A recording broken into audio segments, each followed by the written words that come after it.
à toi qui en cet instant écoute ce podcast. Je m'appelle Patricia Verneret, je suis auteure, formatrice par la voix et coach de vie.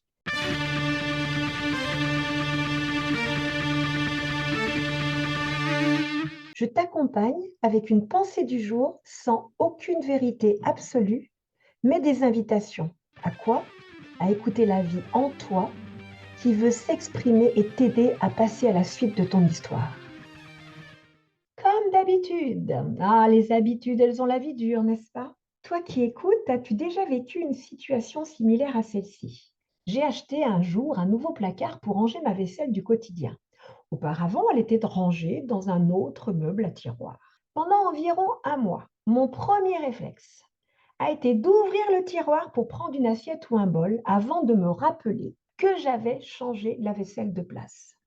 Le deuxième mois, juste avant d'ouvrir le tiroir, je me rappelle que ma vaisselle est désormais rangée dans mon placard tout neuf. Quelque temps après, ma nouvelle façon de ranger m'est devenue automatique. Je me dirige directement vers le placard avec la vaisselle. Quand on change l'organisation de ces rangements, placards, bureaux, pièces, etc., combien de temps nos gestes réflexes perdurent-ils? Ouais. Impressionnant comme nos habitudes nous conditionnent, n'est-ce pas? Quand on mesure le temps mis à ancrer les nouveaux gestes dans le concret, peut-on réellement croire qu'une habitude de comportement va demander peu de temps et d'efforts avant de disparaître? L'effort nécessaire va renforcer le nouveau fonctionnement. Il est vrai qu'un mode de fonctionnement devenu obsolète et ou facteur de souffrance est moins facile à mesurer qu'un placard bien visible qui nous renvoie de façon très évidente notre erreur. L'objet recherché n'est tout simplement pas là, ce qui nous oblige à aller voir ailleurs. Bouger ses habitudes de comportement est un chemin inévitable quand on recherche un mieux-être. Son immatérialité le rend parfois difficile à parcourir. Il est facilité quand 1. On sait écouter ce qu'on ressent.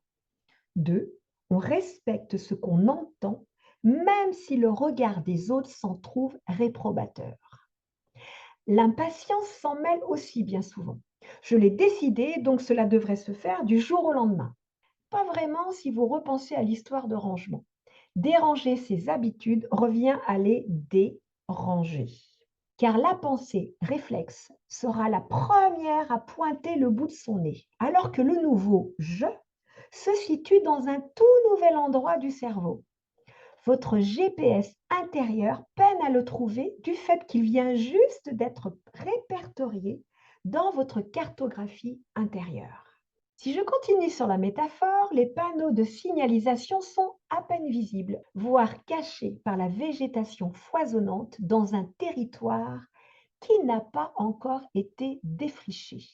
Bref, tu l'auras compris, la patience, la tolérance aux rechutes et aux détours, la bienveillance envers ses erreurs sont des éléments indispensables pour tenir le cap que l'on s'est fixé. Jusqu'au jour où le chemin s'avère de plus en plus facile à parcourir et les errements de moins en moins nombreux.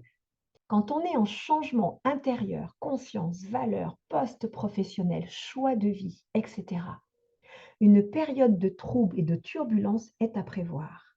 Le meilleur moyen de le vivre le plus simplement possible est de revenir en soi, dans son essentiel, à l'écoute de ses besoins et de ses envies, et de s'autoriser des moments off pour entendre leur chuchotement.